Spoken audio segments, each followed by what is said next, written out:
Une vingtaine de minutes de discours, puis une longue séance de questions-réponses. Emmanuel Macron a endossé le costume de président du Conseil de l'Union européenne ce mercredi devant le Parlement de Strasbourg. Le président français a présenté ses priorités pour les 6 prochains mois et insisté sur la souveraineté du continent.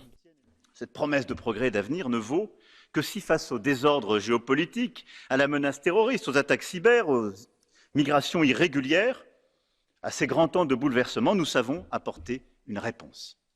Et face à ce retour du tragique dans l'histoire, l'Europe doit s'armer, non pas par défiance vis-à-vis des autres puissances, non, mais pour assurer son indépendance dans ce monde de violence. Emmanuel Macron a plaidé pour une poursuite du dialogue avec la Russie et dit souhaiter proposer une nouvelle alliance aux pays africains. Sur un tout autre thème, il a aussi réclamé une réforme de la charte des droits fondamentaux pour y inscrire le droit à l'avortement. Un discours profondément européen, retient cette diplomate, experte des questions européennes. C'est toujours un engagement très passionné pour l'Union européenne et pour la manière dont elle doit répondre aux défis qui sont les nôtres.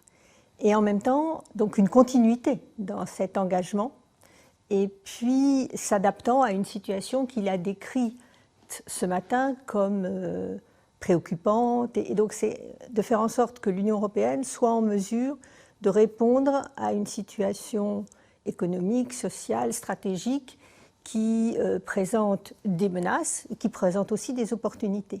À quelques semaines de l'élection présidentielle en France, sa présence dans l'hémicycle a aussi donné lieu à un débat houleux avec des eurodéputés français opposés à sa politique, comme un air de campagne. Ça n'est ni inattendu, ni anormal.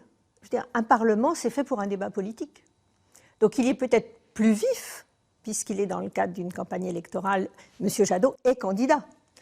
Donc ça prend une certaine dimension, mais en termes démocratiques, le fait qu'il y ait un débat, y compris vif, au Parlement et au Parlement européen en particulier, c'est plutôt une bonne chose. Je crois qu'il a été élu comme le candidat européen en 2017, a fortiori contre Mme Le Pen.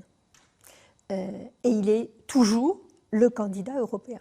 L'Europe sera en effet un thème majeur de la campagne électorale qui accélère en France. Reste à savoir quand Emmanuel Macron annoncera officiellement sa candidature pour un second mandat. Cyril Forneris, CGTN, Paris.